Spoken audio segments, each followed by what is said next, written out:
Maraming salamat po sa mga sumusuporta sa ating munting channel Mitsuki Official. Sa mga gustong mag-donate via GCash. Mga master, salamat. Paki-like, share and subscribe. Maraming salamat and God bless. Kabanata 3071. Gayunpaman, magagawa iyon ni Maximilia. Nag-squat siya. Halika at yakapin mo ako ng mahigpit. Ang aking kasalukuyang cultivation base ay limitado, at ito lang ang magagawa ko. Walang alinlang ang tumabi sa kanya si Alex at ipinulupot ang mga braso sa leeg nito. Si Maximilia ay hindi kasing tangkad kumpara kay Jade, ngunit mas mataba siya sa pangkalahatan. Nang sumandal siya sa kanya, napuno siya ng kanyang mga pheromones. Isa pa, napakabango niya. Hinimas-himas ni Alex ang kanyang buhok. Ano ang pabango na ito? Sabi ni Maximilia, paano ko malalaman? Ganito na ako bago pumasok. Baka naligo ako ng espesyal na floral fragrance kanina, umiling si Alex. Hindi. Ito ay isang pabango na lihim ng iyong katawan. Ito ay karaniwang kilala bilang feminine scent. Natigilan si Maximilia at huminga ng mahina. Tara na. Nagbigay siya ng lakas sa kanyang mga paa at binuhat si Alex sa kanyang likod, at sumugod sa dingding. Pagkatapos, patuloy siyang nakatapak sa pader na bato gamit ang kanyang mga paa. Sinira pa niya ang pader sa daan. Sa kalaunan, ligtas silang nakarating sa tuktok ng pader. Dahil dito, napansin nilang medyo makitid ang tuktok ng dingding. Nagtanong si Maximilia, bumaba ka ba at tatayo sa iyong sarili? Sagot ni Alex, medyo acrophobic ako. Panipi, ha? Sa wakas, direktang kumapit si Alex sa likod ni Maximilia na parang pugita habang nakatingin sa lupain sa ibaba. Sa katunayan, ang pintuan ng buhay ng isang spell formation ay nasusubaybayan, at ang chaplain ng Crorena Kingdom ay malinaw na hindi katugma para kay Alex sa mga tuntunin ng antas ng spell formation. Kaya lang sa kasalukuyan ay hindi niya taglay ang chi, ni hindi niya ito nakikita sa mundong ito. Ang kanyang mga mata ay nawala ang kanilang espesyal na pag-andar, kaya maaari lamang niyang mahihinuha ang lokasyon ng pintuan ng buhay sa pamamagitan ng isang hindi direktang diskarte. Nahanap ko na. Nandoon. Boom! Natagpuan ni Maximilia ang isang mabigat na batong pinto skyward sa ilalim ng disyerto makalipas ang 10 minuto. Nang marahas niyang itinulak iyon, isang napakaitim na daanan ang nakalatag sa ilalim na may halos makitid na hagdanan na patungo pababa. Pagkabukas ng pintong bato, bumulwak ang malakas at mabahong amoy. Ang isa ay kailangang magtaka kung ilang taon nang walang tao doon. Pagkaraan ng ilang sandali, sinabi ni Alex, maaari na tayong bumaba. Nagsindi ng sulaw si Maximilia at naglakad sa harapan ni Alex habang hinihila ang kamay nito gamit ang kabilang kamay nito. Ang kanyang kamay ay napakainit, ngunit ang mga kamay at paa ni Alex ay malamig. Kaya naman, agad niyang naramdaman ang komportableng init na bumabalot sa kanya nang hawakan siya nito ng ganoon. Napatingin sa kanya si Maximilia. Giniginaw ka ba? Tumanggaw si Alex. Masyadong mahina ang scholar na ito. Sa tingin ko si Siegfried Byland sa An American Ghost Story, ay mas malakas kaysa sa kanya. Nakangiting tanong ni Maximilia, sino kaya si Julie Felleth? Isang kagandahan sa isang painting. Sino ako kung ganoon? Panipi, ang malaking balbas na si Gustavo Willibald. Panipi, nagulat siya saglit bago ngumiti ng nakangiti, it suits me well. Sa sandaling iyon, isang tunog ng pag-click ang maririnig sa ilalim ng mga paa. Natigilan si Alex. Masama ito. Ang hagdan na ito ay pumuputok.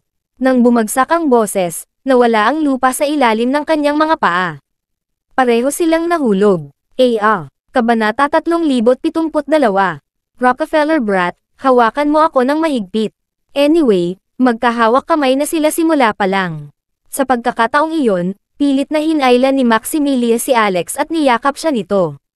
Pinoprotektahan niya si Alex gamit ang sarili niyang katawan. Higit pa rito, mahigpit niyang pinoprotektahan ang kanyang ulo sa kanyang dibdib. Ang malambot at talbog na sensasyon na iyon ay sumakal kay Alex saglit. Siya ay kulang sa kakayahan para sa panloob na paghinga at hindi makapigil ng hininga ng matagal, at malamang na mahihimatay siya. Hoy, ma'am. Gustong magsalita ni Alex, ngunit nabigong lumabas ang mga salita sa kanyang mga labi. Sinubukan niyang ibuka ang bibig para huminga pero nakaharang din ito. Sa desperasyon, kumagat siya ng husto. Ang katawan ng isang babae ay naglalaman ng ilang bahagi na pinaka-vulnerable sa sakit. Ang locus yung kinagat ni Alex ay tiyak na pinaka-vulnerable sa sakit. Pagkatapos ng lahat, ang lugar na ito ay itinakda noong sinaunang panahon, at walang mga moderno at nakaistilong sponge bra pad. At ang mga damit ni Maximilia ay medyo sexy at manipis tulad ng kay Westeros. Kaya naman, nang kumagat siya. O aking Diyos, nanginginig si Maximilia sa sakit. Pagkatapos ay nagmamadali niyang binitawan si Alex, sumisigaw, anong ginagawa mo? Ang aking katawan ay gawa sa laman. Huminga ng malalim si Alex. Maximilia, muntik mo na akong masuffocate. Hindi nakaimik si Maximilia. Sa katunayan, hindi ito ganap na walang laman sa ibaba. Sa halip, mayroong isang matarik na Dallas disc. Matapos silang dalawa ay mahulog ng ilang metro, dumausda sila sa isang matarik na Dallas disc na puno ng dilaw na buhangin sa magkabilang gilid, ngunit hindi gaanong nasaktan ang pagkahulog. Nakahiga si Alex sa katawan ni Maximilia, nakatumbas ng pagkakaroon ng malambot na unan. Hindi lamang siya nakaramdam ng walang sakit, ngunit talagang nag-enjoy siya ng husto. Hindi alam kung gaano kalalim ang pagdausdos nila sa Dallas disc. Pareho silang nabigla. Ang sulo ay nasa kamay pa rin ni Maximilia, ngunit ang sumisipol na hangin mula sa sliding ay nagpababa ng apoy, at tila ito ay mamamatay, anumang oras. Makalipas ang ilang sandali, biglang nawala ang matarik na Dallas disc sa ilalim ng kanilang mga katawan. This time, dumiretso na talaga sila. Tapos na tayo para. Mamamatay tayo. Sigaw ni Alex habang hawak ng mahigpit si Maximilia. Sabi ni Maximilia, ano ang kinakatakutan mo? Sa karamihan, mabibigo tayo sa pagsubok sa Heavenly Stairs. Sa sandaling bumagsak ang boses, nakita niya ang isang pool ng tubig sa tulong ng liwanag ng tanglaw. Mag-ingat ka, mahuhulog tayo sa tubig. Itinapon ni Maximilia ang sulo at hinawakan ng magkabilang kamay si Alex habang ikinakalat ang lakas sa buong katawan. Boom! Malaki ang impact. Masyado silang mabilis na nahulog. Isang hagong na lang ang narinig ni Alex at pakiramdam niya ay mawawasak ang kanyang katawan. Kaagad pagkatapos, isang nagyayelong sheet ng aura ang bumalot sa kanyang buong katawan. Pagkatapos noon ay nawalan siya ng malay. Splash! Matapos ang isang buong minuto, hinayla ni Maximilia si Alex mula sa tubig. Gayunpaman, ang sulo ay kasalukuyang napatay, at ang paligid ay napakadilim. Wala siyang makita at walang alam sa paligid. Sa totoo lang, kahit ang kaluluwa ni Jade ay nakadama ng matinding takot sa harap ng gayong kadiliman. Bukod dito, si Alex ay hindi gumagalaw ng isang kalamnan. Alex Rockefeller, gising na, gising na. Sumigaw siya, ngunit hindi sumagot si Alex. This time, nagpanik na talaga siya. Nang tingnan niya ang ilong nito ay lalo siyang kinilabutan.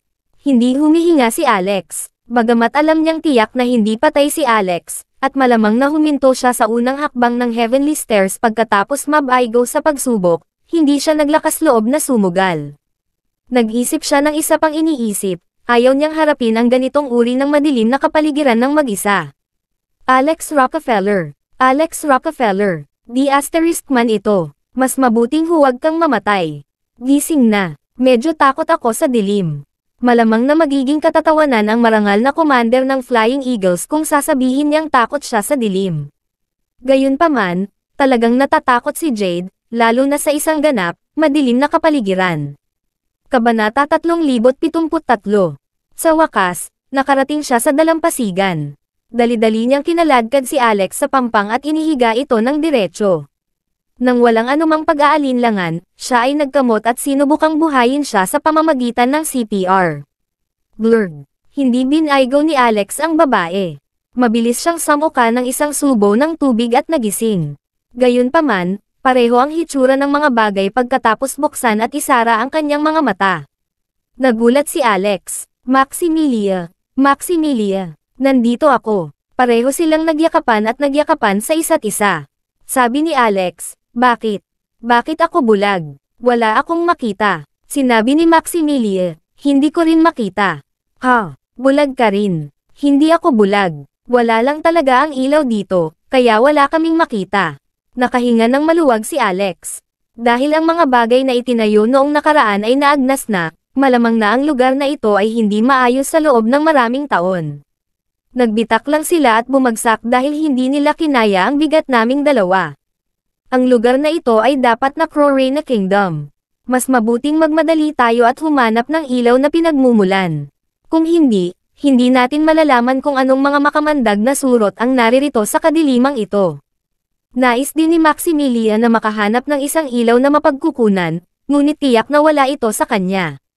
Pareho silang hindi napigil ang magpakamot hanggang sa matagpuan nila ang gilid at tumayo at naglakad ng dahan-dahan. Chu, biglang tumikim si Alex. Nagtanong si Maximilian, ano ang mali? Sabi ni Alex, napakalamig. Nilalamig yata ako. Talaga, napakatagal na simula nang makaramdam ako ng sipon. Pagkasabi niya noon ay bumagsak siya sa sahig. Hoy, Alex Rockefeller. Alex Rockefeller. Ano na naman ba ang nangyayari sa iyo? Iiyak na si Maximilian. Ang mga bagay ay talagang hindi maginhawa sa matinding kadiliman. Dali-dali niyang tinulungang bumangon si Alex. Noon lang niya napansin na nahimatay na siya at nanginginig ang buong katawan. Malamig ang mga kamay, paa, at katawan ni Alex, ngunit mainit ang kanyang noo. Utae, pumasok na sa katawan niya ang ginaw, at nilalagnat siya. Ang kasalukuyang katawan ni Alex ay may mahinang resistensya. Medyo malamig na ang kasalukuyang panahon ngunit, na matatagpuan sa ilalim ng disyerto, ang Crorena Kingdom ay mas malamig pa. Ang pool na katatapos lang nilang mahulog ay sadyang walang pinagkaiba sa isang ice cellar. Magiging kakaiba kung hindi siya lagnat sa ilalim ng impluwensya ng napakaraming aspeto. Desididong hinubad ni Maximilian ang basang damit ni Alex. Ang malamig, makapal at mamasa-masa na damit ng scholar na bumabalot sa katawan ni Alex ay magpapalala lamang sa kanyang kalagayan. Malamig, bra, nagyayelo, walang malay na bulong ni Alex. Inilapit ni Maximilian ang kanyang kapangyarihan sa kanyang palad at hinimas ang kanyang katawan. Gayunpaman, hindi ito masyadong epektibo. Ang cultivation technique na kanyang ginawa ay nakahilig sa yin, at ang kanyang chi ay naglalaman ng yin energy sa kalikasan. Kahit na ipinadala niya ang ganoong uri ng chi sa kanyang katawan, hindi ito makakatulong upang maibsan ang kanyang mga sintomas. Anong gagawin ko? Anong, munting demonyo? Napabuntong hininga si Maximilian. Maya-maya, nagdikit ang ngipin niya at hinubad ang basang damit. Pagkatapos ay niyakap niya si Alex at pinainit ng sariling katawan. Habang tinitiis ang kahihiyan na nakahubad, inaalo niya ang sarili. Sa kabutihang palad, ang lugar na ito ay isang ilusyonaryong kaharian lamang. Hindi rin ako si Jade Benmore, kundi si Maximilian Caleps. Oo, ang iyong pagkakakilanlan ay hindi rin si Alex Rockefeller, ngunit si Zechariah Hadid.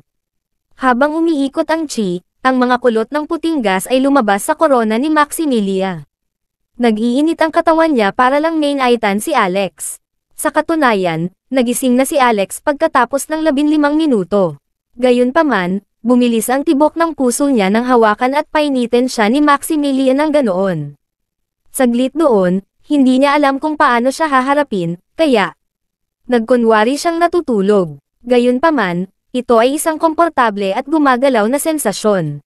Sa kasamaang palad, ito ay hindi napapanahon. Napabuntong hininga si Alex. Gayunpaman, ang tunog ng magulong tubig ay biglang narinig. Parang may gumagapang palabas sa napakaitim na pool ng tubig. Kabanata 3074. Splash! Unti-unting lumalapit ang tahimik ngunit totoong tunog. Kahit na ang isang walang kultibasyon tulad ni Alex ay nakakarinig nito, pati na si Maximilian. Kinakabahan, ang mga kalamnan sa kanyang katawan ay naninigas habang hawak niya ang isang hubog na flying dagger sa kanyang kamay. Siyempre, siya ay kasalukuyang nakahubad. Hinugot niya ang lumilipad na punyal mula sa kanyang damit. Lumipat si Alex. Magsasalita pa sana siya, tinakpan ng magandang kamay ang bibig niya. Isinulat ni Maximilian, huwag gumawa ng tunog, sa kanyang tiyan gamit ang kanyang daliri. Maliwanag, matagal na niyang natuklasan ang isang bagay na nakakubli sa tubig. Hindi naglakas loob na magsalita si Alex, ngunit tinakpan niya ang kanyang tenga.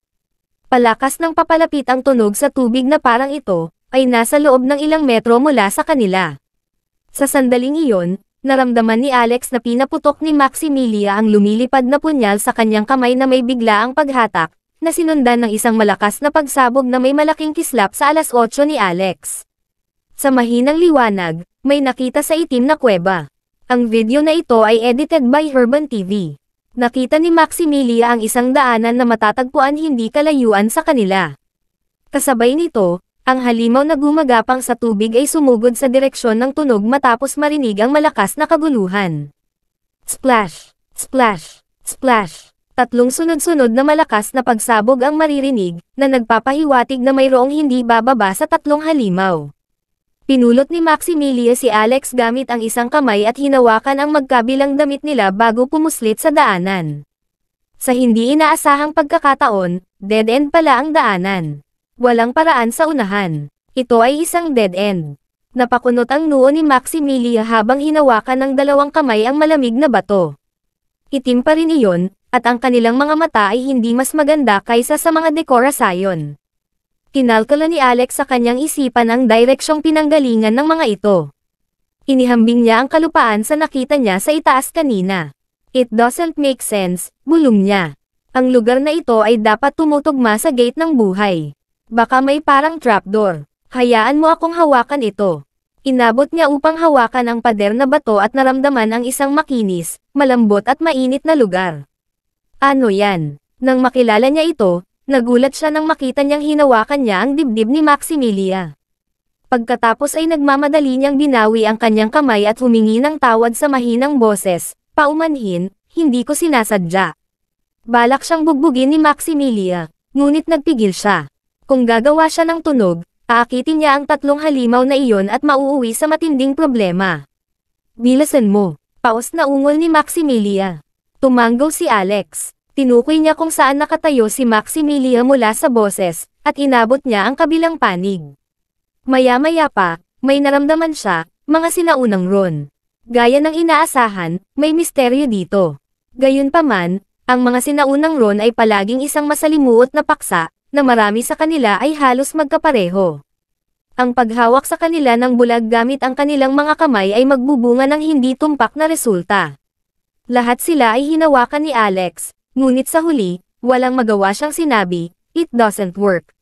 Ang pagbuo ng spell sa lugar na ito ay naset up gamit ang mga sinaunang Ron. Hindi ko mabubuksan ang pinto kung hindi ko sila makikita. Tumanggaw si Maximilia. Sige, sandali lang. Naririnig ni Alex ang kaluskos ng kanyang mga damit habang sinusuot ito. Naalala niya agad ang eksena kung saan magkayakap silang dalawa ng hiyubot-hubad kanina. Sa isang sandali, isang kapritsyo ang sumagi sa kanya, at siya ay naging mapusok. Ngunit hindi nagtagal, patuloy niyang sinasabi sa kanyang sarili na siya si Jade, siya si Jade. Si Maximilia ay nagsuot ng kanyang mga damit sa napakabilis na bilis, nakasuot ng ganap sa loob ng 1 minuto. Sa kasalukuyan, hinahawakan niya ang 2 punyal sa kanyang kamay. Ikukuskus ko ang 2 punyal para magkaroon ng sparks. Sasamantalahin mo ang pagkakataong tingnan ang mga Ron sa dingding, ngunit tiyak na maakit nito ang mga halimaw. Dapat kang tumutok sa pagsira sa porma sayon. Ipaubaya mo sa akin ang mga halimaw. Sige, mag-ingat ka, sabi ni Alex. Kumalabog. Kumalabog. May mga tunog ng rehas na sinundan ng napakalaking splash ng sparks. Kabanata 3075. Isang maliit na liwanag ang nagpapaliwanag sa itim na kuweba. Nanatiling nakabantay si Alex at matamang nakatingin sa dingding. Tulad ng inaasahan, sila ay mga sinaunang Ron, ngunit hindi sila komplikado gaya ng una niyang inaasahan. Madali niyang mahawakan ang mga ito sa kanyang propesyonal na antas, ngunit wala siyang chi o cultivation base ngayon. Sa nakaraan, maaari niyang pakilyusan ang pagbuo ng spell at buksan ang pinto ng bato sa pamamagitan ng paggawa ng selyo gamit ang kanyang mga kamay. Sa sandaling ito, upang magawa iyon, kailangan niyang ilipat ang kanyang posisyon sa tulong ng mga Ron. Whoosh! Maririnig ang tunog ng mga halimaw na gumagapang sa unahan. Oo naman, ang tunog na nilikha ni Maximilia ay nakaakit sa mga halimaw. Nang lingunin ni Alex sa gitna ng kaguluhan, nagulat siya. Ito pala ay 3 napakalaking mutant crocodile na may nakabukang bibig na kasing laki ng maliliit na bangka. Sa napakaitim na kapaligirang ito, ang kanilang mga mata ay lumala, at ang kanilang mga eyeball ay natatakpan. Nag-iba sila ng mga direksyon sa pamamagitan ng pag-asa sa mga tunog. Sa pagkakataong iyon, makagalaw lang si Maximilia. Sumugod siya upang labanan ang tatlong malalaking buwaya ng mag-isa. Walang kapangyarihan, hindi maiwasan ni Alex na mabalisa sa gilid. Higit pa rito, wala siyang makita at naririnig lamang. Siya ay napakaraming karanasan sa labanan, gayunpaman, nakakapagiba ng mga posisyon. Masasabi niya na si Maximilia ay nasa isang mahirap na labanan sa pamamagitan lamang ng pakikinig sa mga tunog. Narinig pa niya ang tunog ng punit ng damit ni Maximilia. Hindi niya alam kung nasaktan siya. Hindi, mamamatay tayo sa tiyan ng mga buwaya sa ganitong bilis. Nag-isip ng paraan si Alex. Nakapulot siya ng 2 bato sa lupa cobblestones. Ngayon lang niya sila nakita. Pagkatapos, lumikha siya ng mga sparks sa pamamagitan ng pagbagsak ng mga bato. Hindi sila kasing tingkad ng mga kislap ni Maximilia, ngunit tinulungan siya nitong mabawi ang kaunting visibility. Ang pag-agos ay iikot sa kaunti lang. Boom! Tumayo si Maximilia sa harap ni Alex at nilabanan ang napakalaking buwaya.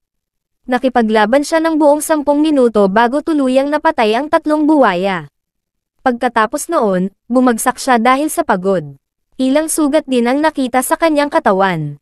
Kung hindi niya pinrotektahan si Alex, gagalaw na sana siya at iniiwasan ang mga ito. Gayunpaman, hindi niya nagawang umatras sa ilalim ng kasalukuyang mga pangyayari. Dahil hindi siya nakaiwas, hindi niya maiwasang harapin sila ng direkta. Alam din ni Alex ang sitwasyong iyon, ngunit wala siyang magagawa, at tanging naawa lang siya rito. I think medyo iba ang 3 buwaya na ito. Maaaring nag-mutate sila. Maaaring may mga demonyong core o mga pildores ng demonyo sa kanilang mga katawan. Ang ilan sa mga bagay na ito ay maglalabas ng liwanag at maaaring gamitin bilang ilaw, sabi ni Alex. Kumalabog. Binigyan ni Maximilia ng punyal si Alex. Kinuha ni Alex ang punyal at sinubukan. Maya-maya, napabuntong hininga siya nang walang magawa. Paumanhin. Hindi ko maputol. Ni hindi niya mabutas ang balat ng buwaya. Gagawin ko. Kasunod nito, inilabas ni Maximilia ang 3 buwaya. Naghukay siya ng kumikinang na puting butil na bahagyang mas malaki kaysa sa itlog ng pugo mula sa katawan ng 3 buwaya. Ito ay isang demonic pill. Nakikita nila ang mga kalapit na bagay sa kanilang paligid gamit ang tabletang iyon ng demonyo, na katulad ng pagsisindi ng isang napakadilim na lampara. Nasugatan ka. Napatingin si Alex kay Maximilia. Ayos lang ako. Dapat sirain mo muna ang formation. Umiling si Alex. Hindi ako nagmamadaling gawin iyon. Dapat mo munang gamutin ang iyong mga sugat. Kung sakaling lumitaw ang panganib pagkatapos buksan ang pinto, magkakaroon ka ng lakas upang harapin ito. Panipi. Pumayag naman si Maximilia pagkatapos mag-isip. Ibinigay niya ang demonic pill kay Alex na may malawak na sulyap sa katawan nito. Bigla niyang inabot ang singit nito at pinitik ito ng malakas. Emph. Nag-iingat ka ng masasamang pag-iisip. Halos mapasigaw si Alex, paanong hindi? Naging ganito ako dahil nag-overthink ako. Nagmamadali siyang hanapin ang kanyang damit. Kabanata 3076. Walang ilaw sa kuweba. Hindi matukoy ng 2 ang oras sa loob ng kakaibang ilusyonaryong kaharian na ito. Akala pa nila abnormal na lumipas ang oras dito. Higit sa lahat, kailangan nilang tapusin ang hamon at makaalis dito. Hindi maiwasan ni Alex na isipin ang palakol na iyon sa loob ng kanyang kamalayan. Hindi niya maintindihan kung bakit ganoon kalakas ang reaksyon nito, nagmamadaling umakyat sa heavenly stairs at naglalaho. Di naman mawawala ng ganon-ganon lang diba? Hindi alam ni Alex na bumalik ang palakol. Hindi rin niya namalayan na pumunta dito ang kaluluwa ni Xena para hanapin ang kanyang kataypan noong nakaraan. Dahil lang sa pakikialam niya sa palakol ay nabigo ito sa kanyang gawain, at sumuko ito. Sa katotohanan, ang palakol na iyon, sa katunayan, ay gustong umalis sa isip ni Alex. Kung makukuha ang bagay na iyon sa loob ng heavenly stairs, hindi na ito mananatili sa isip ni Alex pagkatapos noon. Gayunpaman, ang pakikialam ni Xena ay nakatulong sa kanya sa halip, na pumihil sa kanya na mawala ang mahiwagang palakol. Sa oras na iyon, nagising si Maximilia mula sa kanyang estado ng paggaling, random na nagsabi, Alex, ano sa palagay mo ang mangyayari sa atin kapag nabigo tayo sa ating mga misyon? Matagal nang pinag-isipan ni Alex ang isyong ito. Malamang magiging okay tayo. Sinubukan ni Lorelai at ng iba pang umakyat sa hagdan noon. Kahit na hindi sila nabigo sa unang hakbang, ito ay medyo pareho dahil ang paglipad ng hagdan na ito ay may halos 10,000 hakbang. Walang nangyari sa kanila, kaya dapat okay na tayo. Tumanggaw si Maximilia. Akala ko rin. Lahat dito ay ilusyon, hindi katotohanan. So basically, nasa panaginip kami, nagpapanggap na ibang tao. Ang buong proseso ay peke. She sounded as if she was trying to convince someone. Naintindihan naman ni Alex ang intensyon niya at tumanggo rin. Oo, katulad noong napanaginipan ko ang isa sa mga babaeng keskwela ko noong high school. Mukhang interesado si Maximilia. WHO, kilala ko ba siya? Umiling si Alex. Hindi mo siya makikilala. Siya ay isinumpa, tulad mo. Ang witch curse, may ganyan. Natahimik sandali si Maximilia at nagtanong, ano ang ginawa mo noong napanaginipan mo siya? Napangiti si Alex. Lahat, pero isa lang itong panaginip na walang kabuluhan. Katulad na lang ng kinakaharap natin ngayon, maliban na lang na pareho tayong nasa iisang panaginip. Mukhang masayahin si Maximilia. Ma'am, tama iyan. Sa totoo lang, sinadya iyon ni Alex para gamaan ang loob niya. Ayaw niyang mabitin siya sa nakaraan. Pagkatapos nito, sinimulan ni Alex na lumampas sa hangganan. Hindi ito isang mahirap na proseso, kaya hindi siya tumagal ng higit sa 5 minuto. Nagbulang-bulungan ang mga tarangkahang bato habang ang sinag ng liwanag ay sumisikat sa mga bitek. May ilaw dyan. Tuwang-tuwa at nasasabik si Maximilia habang hawak niya ang kanyang kutsilyo. Sino ang nakakaalam kung gaano siya nagkakasalungatan at kinakabahan sa madilim na kapaligiran, lalo na sa kanyang matinding takot sa dilim.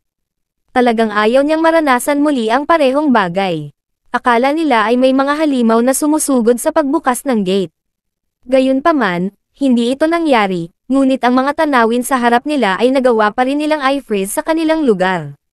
Sa likod ng gate ay walang katapusang dami ng tubig, ngunit wala ni isa sa mga ito ang dam alloy sa kabilang panig. Sa malapit na inspection, medyo may ilang hydrophobic beads sa paligid ng gate.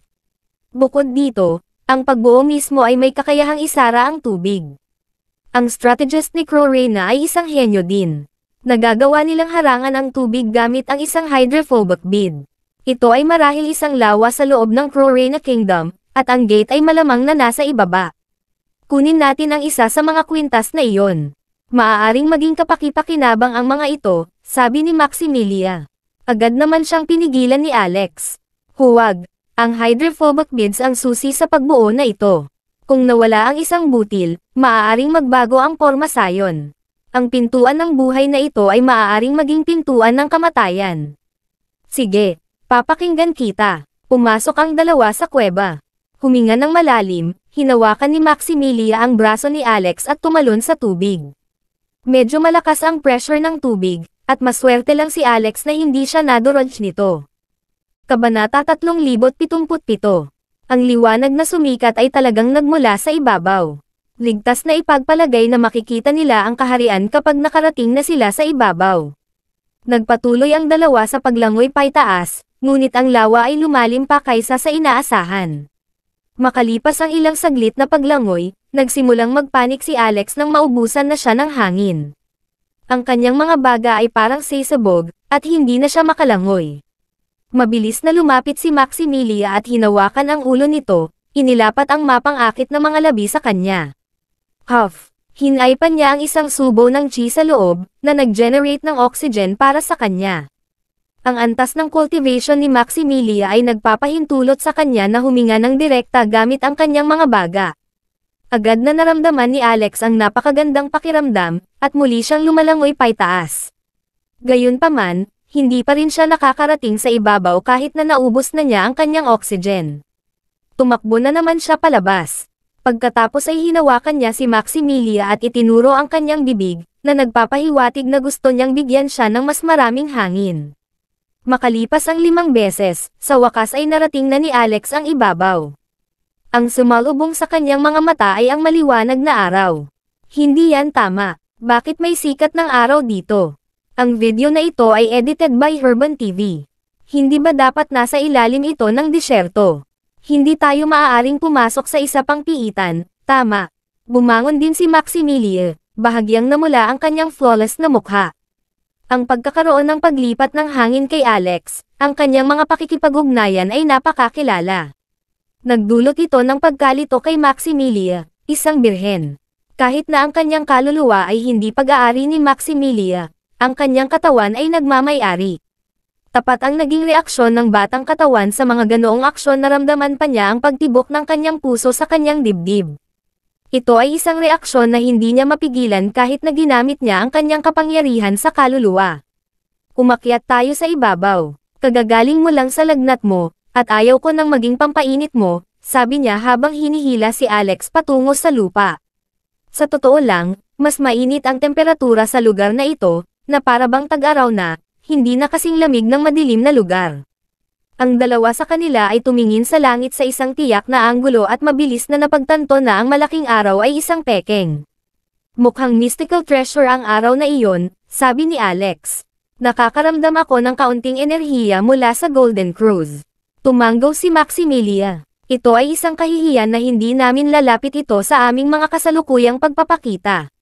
At saka, panaginip lang ito. Hindi talaga natin ito maaalis kahit na makuha natin ito. Sabi ni Alex, bigla akong may naisip. Kung nangyari ito matagal na ang nakalipas, ibig sabihin ang mismong kaharian na ito ay umiral na sa nakaraan nang bumalik tayo sa realidad, maaari ba tayong pumasok sa totoong Crorena Kingdom at hanapin muli ang pekeng araw na ito? Sagot ni Maximilia, iyon ay isang posibilidad, ngunit hindi ko ito masisiguro. May mga nakarating na dito bago tayo. Napakaganda ng kapaligiran, ang pangunahing kulay ay gereng. Iyon ay dahil ang lahat ng mga gusali ay ganap na pininturahan ng puti. Ang sentro ng lungsod ay medyo malaki rin. Naglibot sina Alex at Maximilia sa makasaysayang lugar. Parang bumisita sa isang sinaunang kaharian mula libu-libong taon na ang nakalilipas. Bukod dito, silang dalawa lang sa loob ng lungsod. Gurgle. Kumakalam ang tiyan ni Alex. Maximilia, gutom na ako. Tinuro ng babae ang harapan. Tingnan mo, parang may nagbebenta ng pagkain doon. Zelling. Natigilan si Alex at tumingin sa direksyon na tinuturo niya. Agad niyang naramdaman na sisabog na ang ulo niya. Kabanata 3078.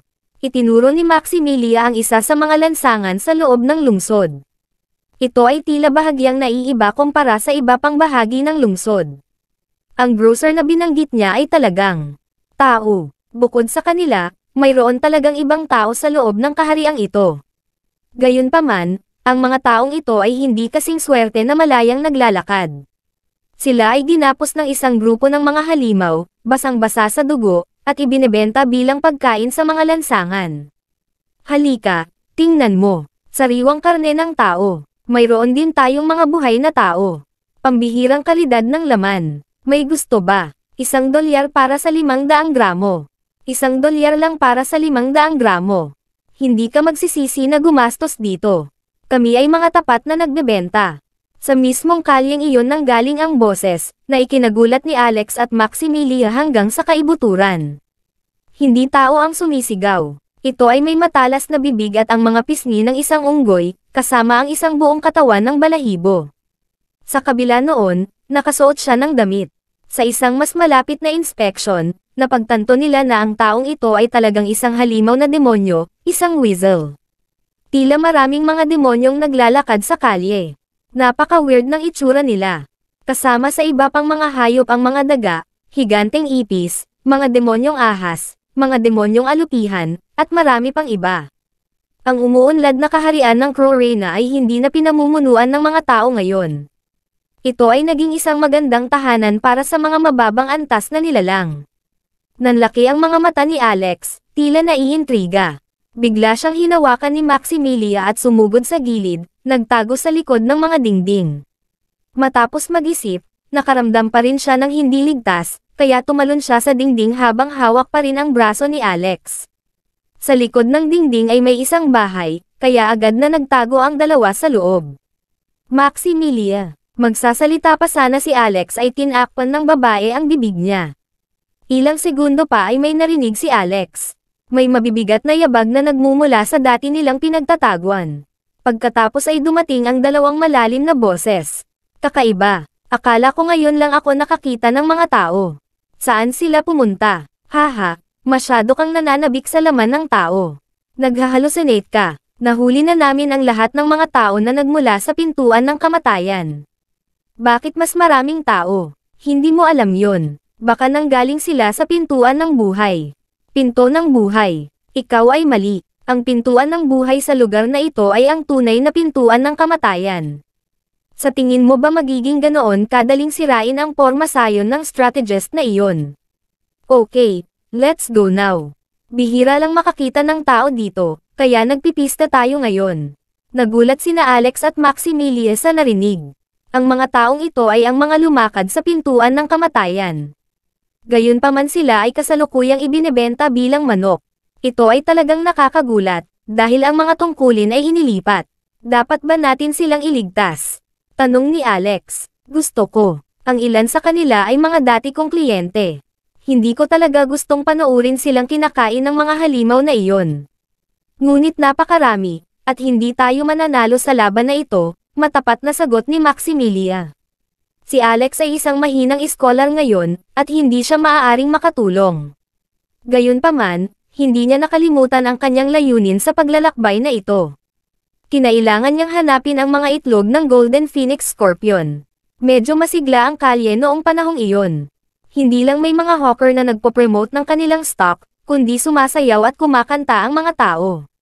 Sa paglubog ng araw at pagsikat ng buwan, ang lugar ay nagbigay ng vibe ng night market.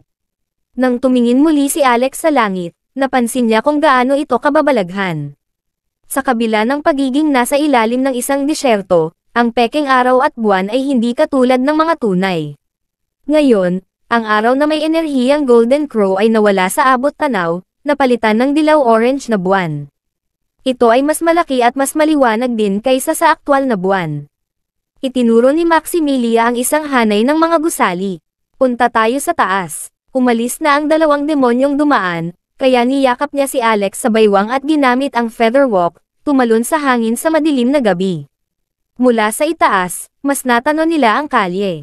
Ito ay medyo masikip, na may ilang mga stall na nagbebenta ng bawat solong may isip na bagay. Hindi napigilan ni Alex na mapabuntong hininga. Ang mga mamamayan ng kahariang ito ay ganap na nawala, at ginawa ito ng mga demonyo sa kanilang sariling tahanan, nagbukas ng palengke at ginagaya ang mga tao. Kabanata 3079. Kung hindi pinanatili ng mga demonyong ito ang kanilang anyo ng mga hayop, akalain ng marami na mga tao pa rin ang namuno sa lugar. Sa ilang saglit lang, lumapit sila sa grupo ng mga nakagapos na tao. Ngayong mas malapit na sila, nakilala na sila ng dalawa. Sa katunayan, sila ang mga taong nanatili sa Death Inn. Medyo marami sila, 18 to be exact. Gayunpaman, ang mga taong ito ay mukhang kaawa-awa. Lahat sila ay pinalamutian ng mga kulay na laso, at ang ilan ay nawalan pa ng mga paa.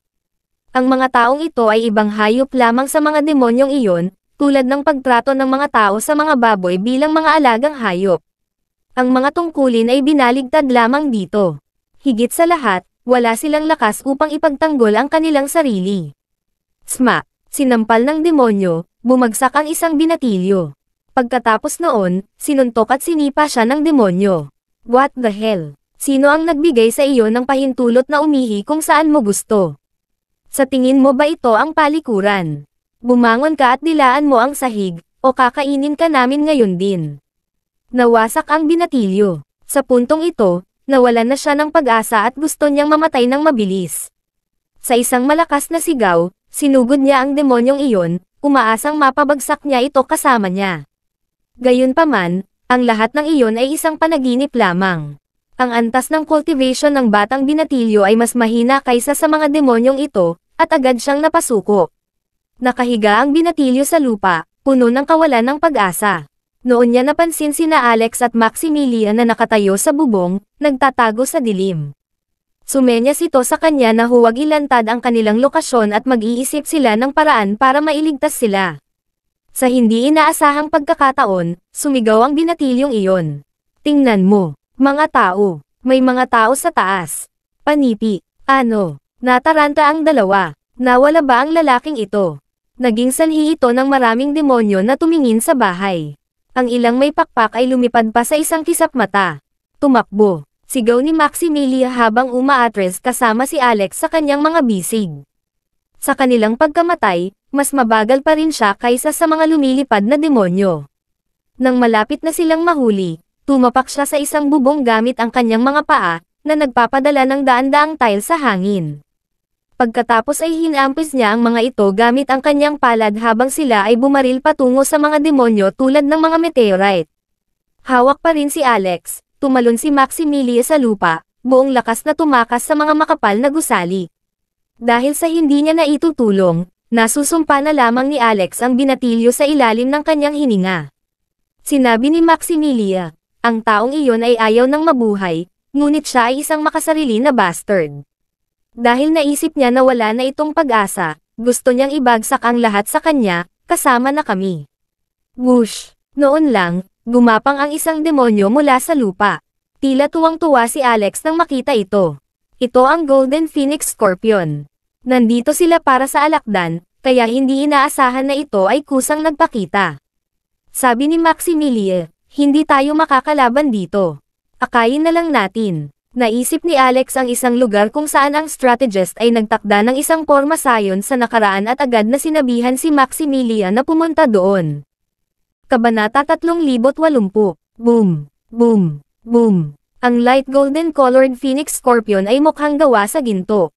Kasing laki at tigas ng kalabaw na nasa hustong gulang, ang dalawang malalaking pincer nito ay parang mga timba ng excavator. Patuloy na tumatakbo sina Alex at Maximilia habang patuloy silang hinahabol ng alakdan, sinisira ang lahat sa ganitong paraan. Ang mga gusaling iyon na gering ay tila tofu sa mukha ng Golden Phoenix Scorpion. Ang gayong malaking kaguluhan ay walang alinlangan na nakakuha ng atensyon ng maraming demonyo, na nilunod ang kalye sa lubos na kaguluhan. Pagkatapos nila, dibs ang tawag ko sa babaeng iyon. Gusto kong ipanganak niya ang mga anak ko. Magwala ka. Akin siya. Ipaglalaban kita. Dalhin mo. Makukuha siya ng mananalo, at ang talo ay kailangang mag-F-sick off. Kung alam ni Maximilia na dalawang pangit na demonyo ang nag-aaway sa kanya, malamang na naglagay siya ng isang kawili-wiling ekspresyon. Nakita rin ito ng mga nahuli matapos dumaan sa pintuan ng kamatayan. Ang ilan ay sumigaw sa binatilyo mula noon, at ang ilan ay napuno ng kawalan ng pag-asa, lahat ay umaasang mamatay ng magkasama. Nangako si Maximia na hinding-hindi siya papasok sa kahariang ito, pero sumuko pa rin siya. Hindi pa nga siya nahuli. Tingnan mo lang kung gaano siya kakuso. Sa tingin mo ba ililigtas niya tayo? Mangarap pa, malamang tuwang-tuwa siya na nahuli tayo. Totoo yan, yung babaeng abala sa panliligaw sa scholar na yon. Bakit niya inaalala ang kaligtasan namin? Mas maganda kung mahuli din nila siya. Kailangan nating magkadikit. Buti na lang may kasama tayong bumaba sa impyerno. Halatang walang naririnig si Maximilia sa kanila. Naglabas siya ng maraming dagger at pinaputukan ang mga ito sa alakdan. Gayunpaman, ang shell nito ay masyadong matigas, at ang kanyang mga pag-atake ay walang silbi. Mas maraming demonyo ang sumunod sa kanila ngayon. Habang palapit sila ng palapit ay para silang hahabol. Maya-maya pa ay nakarating na sila sa lugar na binanggit ni Alex. Alex, maghanda ka na. Pipigilan ko sila sandali. Sige. Ang lugar na may porma sayon ay malinaw na nabuo gamit ang mga sinaunang ron. Ang ilaw ay medyo maganda, at madaling paandarin ni Alex ang porma sayon. Bukod sa gulat ay labis na naawa si Alex sa kaharian. Para kay Alex, gayunpaman, ito ay ang lahat ng nakaraan, at siya ay walang koneksyon dito. Magiging kontento na siya hanggat mabitag niya ang mga demonyong humahabol sa kanila sa pamamagitan ng paghiram ng kapangyarihan ng porma sayon. Noong panahong iyon, pilit pa ring pinipigilan ni Maximilia ang mga demonyo. Inayos ni Alex ang pagkakaayos, saka iminuwestre si Maximilia. Whoosh! Hindi na nakatiis ng isang segundo, sumugod ang babae kasama ang isang grupo ng mga demonyo. Na-activate ang formation, na-trap ang lahat ng demonyong humahabol sa kanila. Maaari bang patayin ng porma sayon na ito ang mga kalaban? Tanong ni Maximilia. Hindi, ngunit maaari nitong paghigpitin ang kanilang mga paggalaw, sagot ni Alex. Oh,